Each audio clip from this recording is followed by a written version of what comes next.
My name is Angelo Prince Rivera Jr., and I'm proud to be sponsored by Dymnd.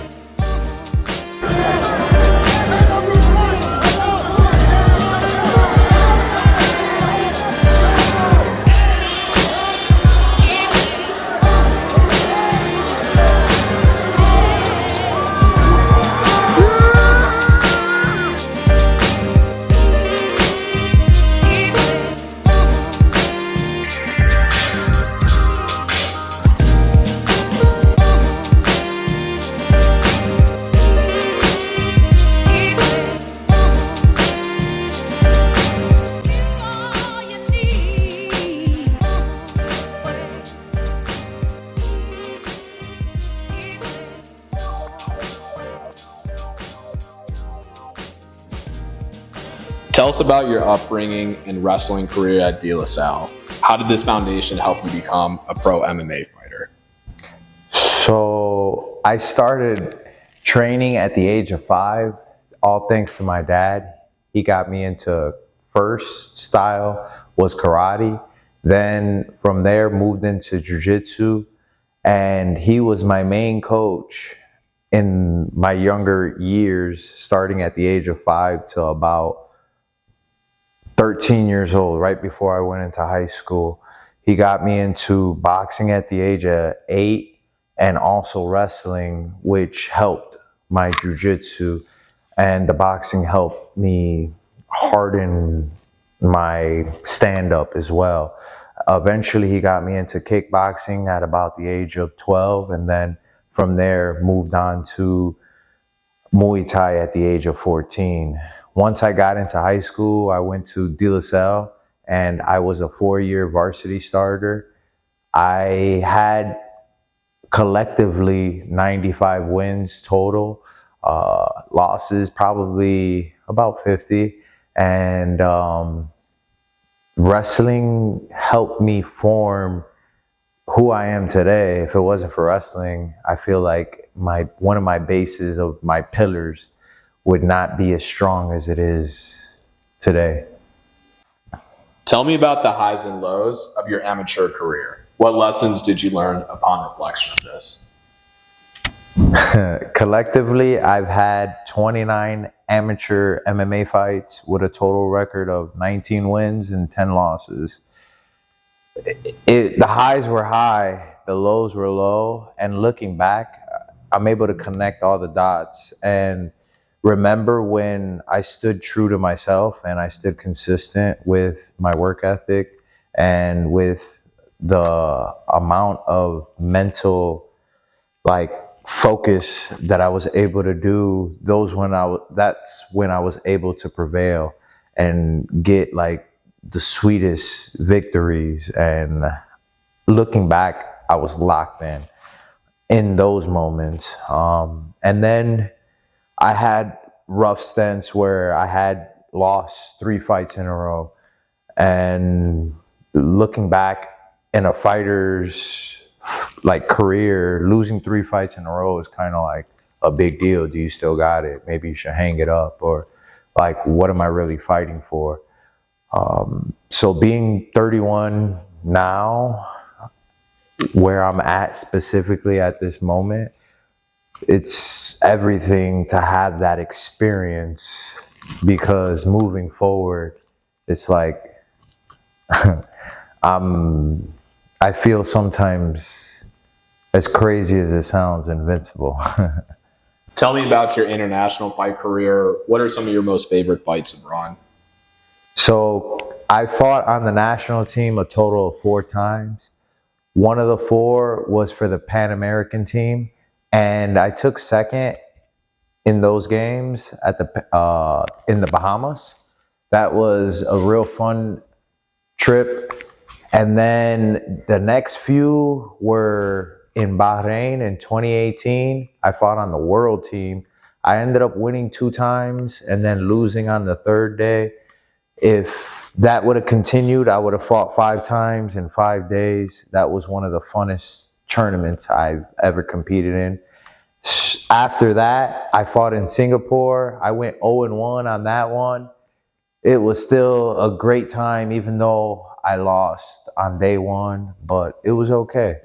The third time I went back around, which was in Amsterdam, the 2021 games, that I placed third. I ended up winning 2 matches and losing in the semis to the eventual champion. But that was something that it couldn't be any sweeter because after 3 tries, I finally made the podium and I earned it. When did you turn pro, and what drove your decision? December 12th, 2021 was my professional debut. I felt everything was in alignment. 12, 12, 21. Unfortunately, it wasn't how God had everything planned out. I ended up losing second round TKO, and it's driven me to get even more hungrier to never lose again. So you're 4-1. You have some impressive finishes, and the way you fight and train, it embodies the concept of Dymnd. I personally want Dymnd users to embrace a warrior mentality.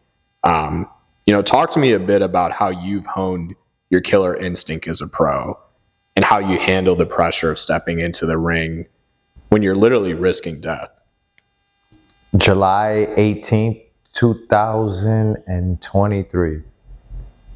That was the day that kind of unmasked me, and it made me realize, do I really want this?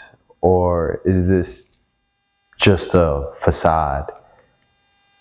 I was out for the back half of last year and had questions running through my own head, whether I should continue or whether I should just listen to my family, listen to my friends, and hang up my career.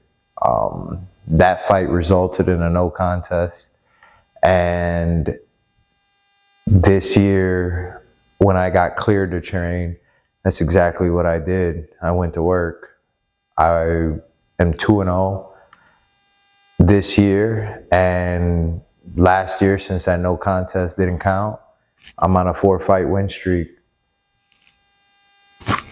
Last year basically brought me to the man that I am today. Going home, seeing the look on my son's faces, I never want to see them look at me like that ever again. Like, Papi, are you okay? So basically that Kobe mentality, that Mamba mentality where I'm not going to let that define me. And I kind of have been having that silver bullet mentality where either I got one bullet, either he gets it or I'm done. And so far with that mentality where my back's up against the wall and I have no other option but to just go straight through someone, I'm 2-0. So that's the same mentality I'll go into this next fight, and until I get to where I will be destined to get to. You have a wife, 2 kids, family support around the table. Tell us about your family and what they mean to you. Well, my family's everything. I mean, without the support of my wife, I wouldn't be having the freedom to be able to train the way I train, which is 3 to 4 times a day. And my sons, they are my biggest fans.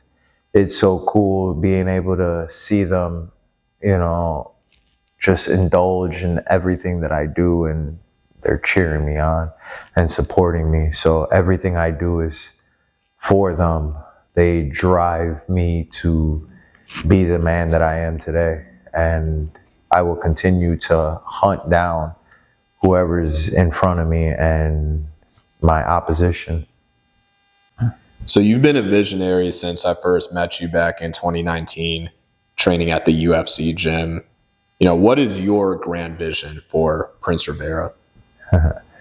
My grand vision is to become a UFC world champion welterweight world champion.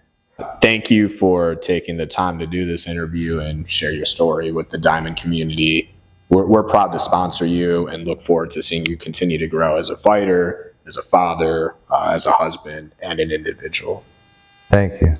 Yeah, I look forward to seeing what the future lies ahead for the both of us. Absolutely. And I'm glad to be a part of Dymnd. Appreciate It's it. everything I represent, which is A1. Thank you. Bam.